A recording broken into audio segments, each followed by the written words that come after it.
It's happy Thanksgiving, everybody. Happy Thanksgiving to you. Everybody out in New York City at the parade. We didn't need to be in the parade. We got our own parade going on here. I got Mollywood, the Green Lantern. She's right over there. I got the food at the desk. I got Mad Dog in the house. I got Little Mad Dog right over there. I got Tatiana over there, ready to go in munch. I got a whole studio full of people ready to eat up all the food. But before we do anything, it's first take in the house. By the way, no tie today, very nice. But next time wear a V-neck shirt under there instead of just a regular shirt. That's what you got to do. Come on now. You look good though. That's a nice jacket. Don't I? You see, you started off right. Nice first job. takes in the house. He knows what time it is.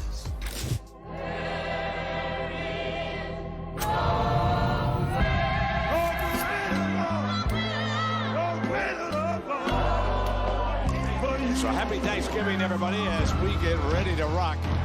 It's Thanksgiving, so let's eat. Eat on three, baby. Intercepted by the Lions. And the end goes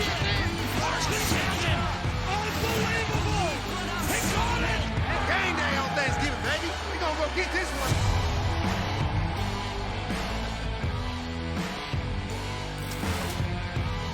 It is my favorite holiday. Food, family, football, first take, fun, all of it. Thank you so much for being with us this morning. Happy Thanksgiving, everyone.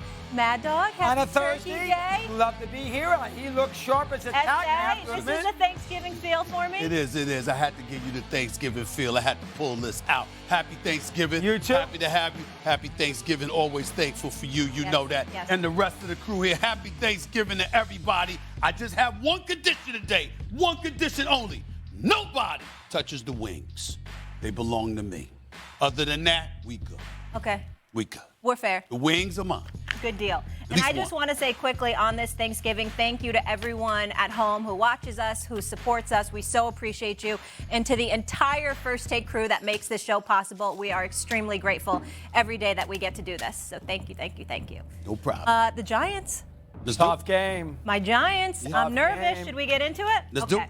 A hobbled Giants team dealing with a myriad of injuries coming off a terrible loss to Detroit will head to Jerry's World to face a Cowboys team that's riding high after, to quote Michael Irvin, a perfect game dominating the Vikings. Both teams 7-3. Now going into today, the Giants' run offense has been near elite this season, averaging the fourth most rushing yards per game and rushes of at least 10 yards, while Dallas's run defense ranks towards the bottom, ranking 26th in rushing yards per game and 27th in yards per rush. Doggy, I'm starting with you.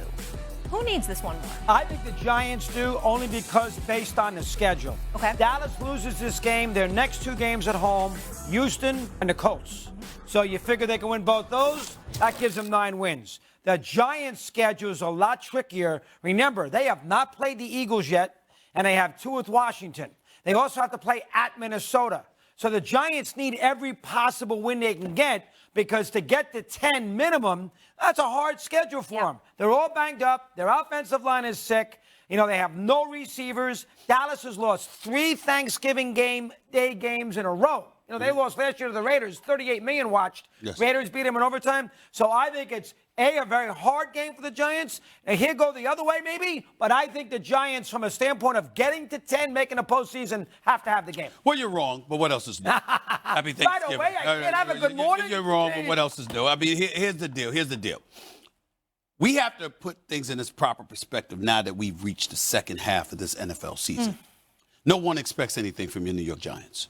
They're playing with house money. Because of the injuries? Well, we were doing something. I understand that, but the point is that when you look at the New York Giants, the reality of the situation is they came into this season. That's why Dable was a Coach of the Year candidate and remains to be a Coach of the Year candidate, because the job that he's done is absolutely phenomenal, because minimal expectations were accorded to the New York Giants. With Daniel Jones as your quarterback, you don't really have a starting quarterback in a lot of people's eyes. You don't have a number one receiver. Shepard went down with injury. Saquon Barkley is pretty much the lone weapon that you have on the offensive side of the ball in a lot of people's eyes. And the fact of the matter is they've overachieved. So because they've overachieved, anything they give you, as long as they don't wet the bed and nosedive and lose like 6 of the next 7 or 7 in a row or something like that, you'll look at the Giants, and if they end up with 10 wins, you'll stand up and give them a standing ovation. If the Giants won 3 games the rest of the way, The Dallas Cowboys are the one with Super Bowl expectations. The Dallas Cowboys are the one with Dak Prescott. They're the ones with CeeDee Lamb. They're the ones with Ezekiel Elliott and Tony Pollard. They're the ones with Micah Parsons, DeMarcus Lawrence, and Trayvon Diggs. They're the ones with this crew that Jerry Jones has declared publicly is a Super Bowl contender, a team with legitimate Super Bowl expectations. So when I look at it from that perspective, imagine if they went on the field today and lost to the New York Giants on their home turf on Thanksgiving Day. Just imagine that. And also, let's take this into consideration. We got questions as to whether or not they're going to beat San Francisco or Philadelphia, period. Well, if you're the Dallas Cowboys, don't you want a home playoff game? Don't you want Philadelphia and San Francisco to have to come back to Big D, to AT&T Stadium, a.k.a. Jerry's World? Even though you lost to San Francisco there last year, you'd want another shot at them on your home turf instead of having to go on the road because they ain't going to be the Minnesota Vikings. You ain't going to San Francisco and Philadelphia and doing to them what you did to Minnesota this last week. All of those things, to me, elevates the level of culpability and responsibility and urgency attached to the Dallas Cowboys. They've got a pretty weak schedule compared to that of the New York Giants, no doubt, doggy. But I look at them and I say to myself, you know something? They want a shot at winning the division and getting a top seed. Winning today is a must if you're trying to do that. Well, he's not wrong. Stevie's proper. If they want to go out there and try to win the NFC, they probably got to have a chance to still catch Philadelphia, and they play them Christmas Eve in Dallas. But I can't evaluate the Giants, Steven. Well, they're not supposed to be 7-2 anyway. Dable's done a great job. So now we give them a standing ovation because they gave you a good effort. I can't do that. They were 7-up and 2 down. When they were 7-2, did you think they can get to 10 games, win, and give them yes, you did. Absolutely. Well, now they lost to Detroit, so now they've lost their little parachute. Yeah. They've lost their cushion, so they got to make up for that loss, and that's why today, although it's an impossible game, that's why today, if they ever got it, they'd have the edge on Dallas, and they have a scenario where they should be able to win a couple of more, maybe even 3, and get into the postseason. If they lose today, there's a good chance that they won't even make the playoffs. Dallas is making the playoffs anyway.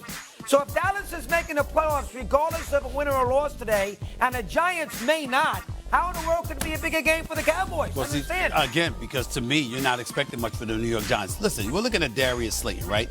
This kid, Darius Slayton, I'm looking at his numbers, okay, right here. Do you know he's the Giants' leading receiver?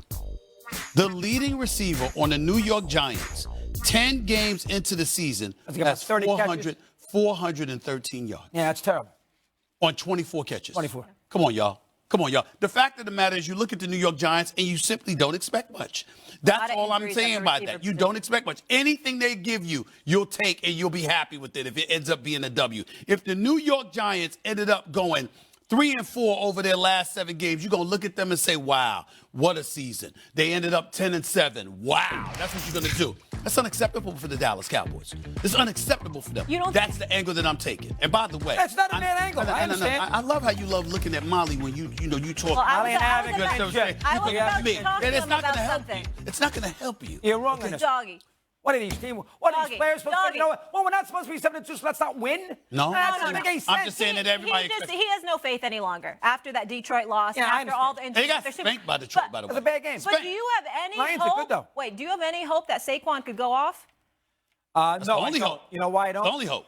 I don't, because they have nobody to throw the ball. So he's a good defensive coordinator. So what Quinn's going to do is going to put 6 or 7 guys at the line of scrimmage, and he's going to take Barkley away. All right, Daniel Jones, you beat us.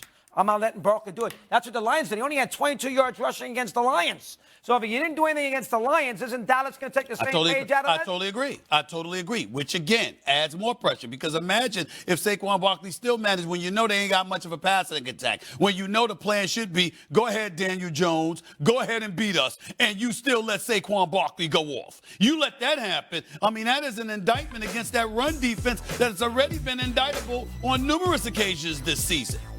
That's the key. I understand. And, they're not going to allow that to happen. And Dallas is favored to win by, 10 points. Right. They're probably going to win the game. The thing I have an issue with him, what are you going to tell an NFL football player? Hey, guys, you've had a good year anyway. You're going to probably not win more than 10 when we're injured. Who cares if we lose? Nobody looks at it that way. These are professional athletes. They don't go in there and say, the game's over. We got no chance. See, we're lucky if we go 10 wins. That's a ridiculous argument.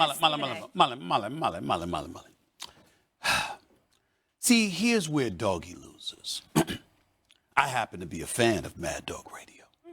I happen to be a fan of this man, Mad Dog Russo. You see, I listen to him a lot.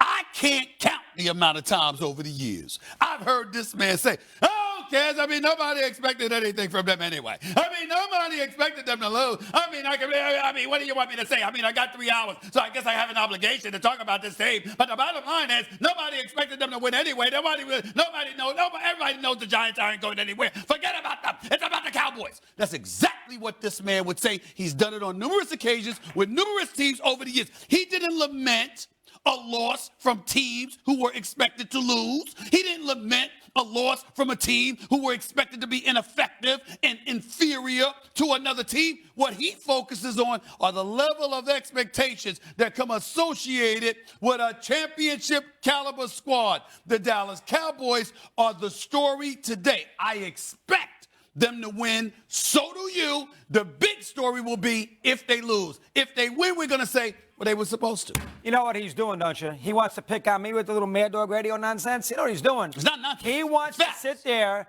and he wants to go crazy and put the jinx on the Cowboys. Oh, the Cowboys are going to win. 2 I feel like I'm a touchdowns, pawn right Giants now stink, between the two of and you. the Giants are going to. He wants the whole world to think. Well, I told you the Cowboys are going to win. So what difference does it make? So if they ever lose, I only did that a couple of weeks ago with Green Bay. but not do it again. And then he's here tomorrow and he says, "How do you lose the Giants? They're injured, they're hurt, they stink, no running game, they can't throw the ball." So he plays at both ends. Are you a believer in the Cowboys though? Because there's Yes, the of course Packers I am. loss, and Yes, then that I am. dominant against the Vikings. But do you need Yes. to see them dominate today? No, Cowboys to are be a good. believer? Cowboys got a chance to go to the Super Bowl. Cowboys, I said that in September. Molly, but he are you did say just that. sticking with he your did pick? say that. I got news for you. The Cowboys are very good. The Cowboys do have a chance to go to the Super Bowl. They're one of the top 5 teams in the NFL right now. It is undeniable. But as I always say, just be patient. What can go wrong will go wrong. They will fall. Maybe not today, but it's coming. And you know what? Unlike years past, Cowboy fans know it because they know that video that I play of them crying all the daggone time when they cried after the loss to San Francisco, when you saw people crying, grown men and women looking like they just lost loved ones and stuff, crying. It's cathartic crying. sometimes, let those You tears understand out. what I'm saying? No, yeah, it was cathartic. But you know what? I hold on. I still have that video. And they know it. Oh, my And those gosh. Cowboy fans All out right. there are sitting there going like this. Damn it. He makes me sick because he's right. I'm just being patient. It's coming. Make no mistake. Before we go to break, for my historian, do you know the last